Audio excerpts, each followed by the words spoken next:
Okay, this is Tom Hadding. I'm the author and the creator of this new YouTube channel dedicated to mixed martial arts and to boxing. We're looking at UFC 311. This is the co-main event, or the main event. Merab Dvalishvilli and Umar Nurmagomedov. So this is the cousin of Khabib.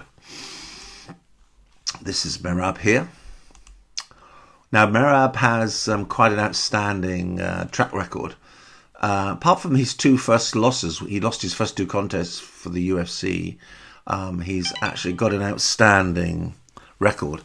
He lost 4 contests. He's beaten one current world champion, Sean O'Malley, and 3 ex-world champions. So if we look at Aldo, the greatest bantamweight ever, Petr Yan, a very accomplished world champion, Henry Udo, a very accomplished, perhaps the most decorated mixed martial artists currently fighting, and Sean O'Malley, the world champion that Merab beat. So that is quite some CV. Now, having gone into his strengths and weaknesses before, but let's just remind ourselves of some things. Merab has unmatchable cardiac resources. He's like a tank. He goes forward. He never stops. But he has sophisticated strategies. He has an amazing sense of feints, moving his feet in sophisticated ways that make it hard for opponents to read his plan. He's very skilled at takedowns, grappling, and wrestling. Now, when he gets on top of you, when he gains upper body control, when he gets on top of the opponent, he can control the time and win on points. In my view, in current MMA world, he's unique. Now, as I said, he's beaten a current world champion, a 3x world champion. He has this amazing ability to confuse opponents by stepping back from the center of the octagon and inviting them to attack. And this is another one of his strengths. Weaknesses, well, he's not the greatest striker. He doesn't win too many competition bouts because of pure knockout. So we could say that his striking capabilities need to be developed. So I would say, this is unusual, but I would say that Merab can get a lot better. Once he gets a lot better, he'll be quite some opponent to deal with. Now let's look at his opponent, Umar. This is Khabib's cousin.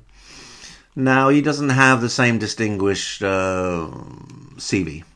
But let's point out, he's beaten Corey Sandhagen, who's a world-class bantamweight.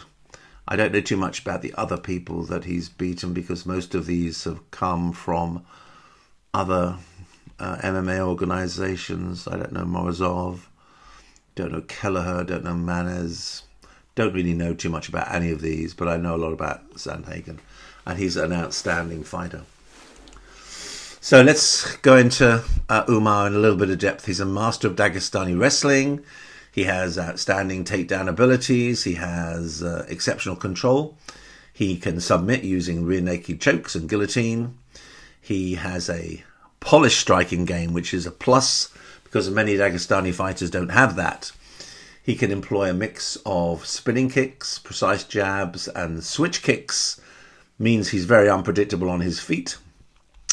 He has an ability to mix striking with takedown threats. His conditioning is very high level. He maintains a high pace. He doesn't maintain the same high pace as Merab, however. He's effective in prolonged grappling exchanges, doesn't show fatigue.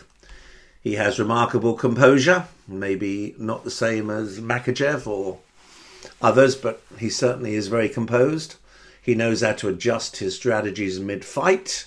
And, of course, he has an undefeated record of 17-0. Weaknesses, well, of course, the critical weakness is that he hasn't been tested in elite competition. Therefore, he hasn't proven himself in elite competition. And he does have this lack of a finishing power in striking. His striking is technical, diverse, but he does not possess this one-punch knockout power. He relies on volume and technique. Like many athletes, Umar has faced injuries that have delayed his activity.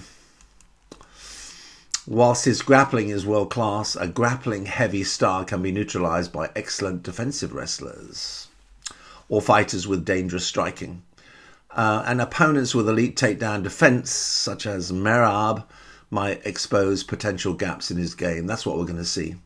His cardio is excellent, but he hasn't consistently competed in 5-round main events. this is what makes the matchup between Merab and Umar absolutely intriguing. Now, I normally have in a sense of pride that I can guess the winners. I have to tell you now, I have no idea. I would go with Merab just because it's an intuition, but I don't know how good Umar is in comparison to Merab, so it'll be an eye-opener for me to see. So my pick is going to be Merab.